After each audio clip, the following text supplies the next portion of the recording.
चर्चा किया हूँ। बिहार में जल संकट, बिहार में प्रदूषण, ये क्या है, बाढ़ प्रबंधन, सांस्कृतिक धरोहर की संरक्षण, इस सब के आंकड़े में भी ये काम कर जाएगा। इसलिए हमें लगा कि ये आंकड़ा आप लोगों को जानकारी रहना चाहिए, ये जागरूकता की आंकड़ा भी है। बिहार में जल संकट का एक दौर आने वाला है। सरकार यदि अभी से संभल नहीं जाएगी और आम जनता की जागरूकता नहीं बढ़ेगा तो पीने का पानी जिस तरीका से हरास हो रहा है, यहाँ के लोगों को दक्षिण भारत की तरह इस समस्या का समाधान करना पड़ेगा। एक कृषि प्रधान राज्य कहने के लिए बिहार रह जाएगी, इसलिए चुनौती बिहार पर है। इसमें आम जनता की जागरूकता भी चाहिए। अब जैसे इस एक आंकड़े में देखिए, जल संकट की क्या खतरा हमारे पास मंडरा रहा है। जब देश आज़ाद हुआ था, आज़ादी के बाद 5,000 घन मीटर प्रति व्यक्ति जल उपलब्ध हुआ करता था। 2025 में यह घट करके 1,006 घन मीटर प्रति व्यक्ति जल उपलब्ध हो गया है। ग्राफ देखिए कितना ये झुका है ग्राफ। उसके बाद 2050 तक यानी 24 वर्ष में यह आंकड़ा, अब देखिए 1947 से लेके 2025 में अब आप यह आंकड़ा देख रहे हैं। 2050 में यानी 24 वर्ष में अब हम आगे जब जाएंगे, यह आंकड़ा घटकर हो जाएगा 635 घन मीटर प्रति व्यक्ति जल उपलब्धता। बिहार सरकार के जल संसाधन मंत्री ने यह स्पष्ट किया कि यह स्थितियां बिहार में आ रही है, इसीलिए सभी व्यक्ति को इसमें जागरूकता बढ़ाना पड़ेगा। इसमें नीतीश कुमार की एक जल जीवन योजना, जो जल जीवन हरियाली योजना था, इसमें 929 वर्ग किलोमीटर ये जल बढ़ा है बिहार में। जल जीवन हरियाली जो कि 2019 में शुरुआत की गई, इस पर मानव श्रृंखला का आयोजन भी किया गया कि जनता में जागरूकता आए। सरकार ने जो सरकारी तालाब था, उस तालाब का उन्होंने जीर्णोद्धार किया और बिहार सरकार ने उसे अपने अंडर में ले लिया। जो तालाब इस प्रकार से खसा हुआ है, गिरा हुआ है, जिसमें कुछ हो नहीं रहा है, बिहार सरकार सीधे उस चीज़ को अपने अंडर में ले रहा है। आपको उसको संरक्षण देना होगा। अब आप इसको एक मोटा मोटी ऐसे समझिए कि अभी जो गर्मी का महीने आ रहे हैं, इस गर्मी के महीने में जहाँ पर जिस गांव में तालाब नहीं है, वहाँ पानी चापाकल लेवल नीचे छोड़ता चला जा रहा है।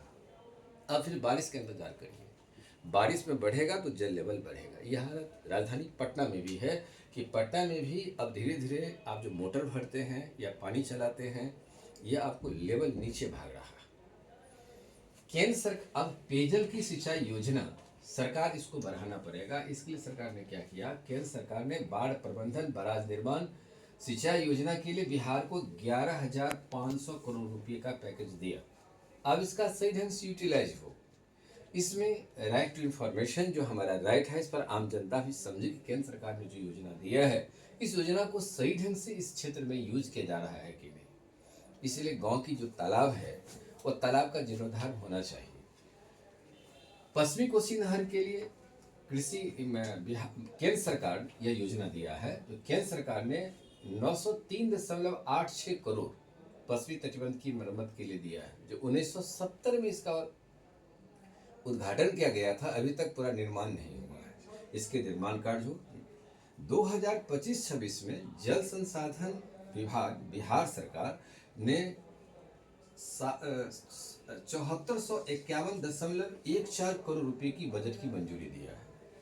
अब इस राशि का सही ढंग से यूटिलाइज हो, क्योंकि बिना अर्थ का यह संसाधन विकास नहीं होने वाला है। बाढ़ प्रबंधन के लिए सरकार ने 1190.72 करोड़ की 32 योजना की स्वीकृति दी है। बिहार में इस वर्ष बाढ़ बहुत आई। जितने भी इस उत्तर बिहार के नदियां हैं, उफान पर आ जाती है। नज़दीक में हिमालय होने के कारण वहाँ से जो नदियाँ उद्गमित होती है, सीधे बिहार के क्षेत्र पर आ जाती है। सारे पानी धीरे धीरे ग्लेशियर से निकलते हुए समुद्र में गिर रही है। यह पानी यूजिलेस है। जब 50वीं सालगिरह आज़ादी का भारत मना रहा था, तो संसद का विशेष सत्र आयोजन किया गया था। उसमें सभी सांसदों ने ये ध्वनिमत से इस बात को प्रस्ताव पारित किया था कि भारत एक कृषि प्रधान देश है और यहाँ जल की समस्याएं बढ़ेगी, इसीलिए जल को यहाँ प्रबंधन किया जाए। और जल प्रबंधन की दिशा में सरकार ने वो ठोस कदम नहीं बढ़ाया। हम अमृतकाल में आ गए। 25 वर्ष के भीतर में ऐसी कार्य योजना नहीं की गई। इसमें प्रधानमंत्री, पूर्व प्रधानमंत्री अटल बिहारी वाजपेयी ने अमृत योजना को जारी किया कि अमृत योजना देश हित के लिए जरूरी है। एक नदी को दूसरी नदी से जोड़ देते हैं तो हमारा जल प्रबंधन अच्छा हो सकता है, हर खेत को पानी मिल सकता है। अमृत योजना सरकार के लिए चुनौती है और अमृत योजना जब तक लाया नहीं जाएगा तब तक यह सब समस्या भारत में उभरने की संभावना है। जैसे बिहार में कोसी, बागमती, गंडक, कमला बलान तटबंध को ऊंचा करने की सरकार योजना बना के रखी है, क्योंकि बाढ़ से त्रासदी है और इस सारे यह नदी जहां जहां से गुजर रही है ये त्रासदी का माहौल बनाकर खड़ा कर रहा है।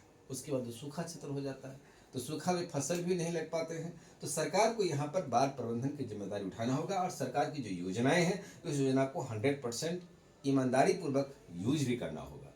हालांकि सांस्कृतिक स्तर पर ये 2 आंकड़े मैंने दिया था कि सिमरिया घाट के निर्माण के लिए 37.38 करोड़ रुपया घाट का निर्माण के लिए दिया गया है, जहां सिमरिया में कल्पवास चलेगा तो कल्पवास की जीर्णोद्धार के लिए, और सुल्तानगंज में अजगबीनाथ मंदिर के लिए 164.57 करोड़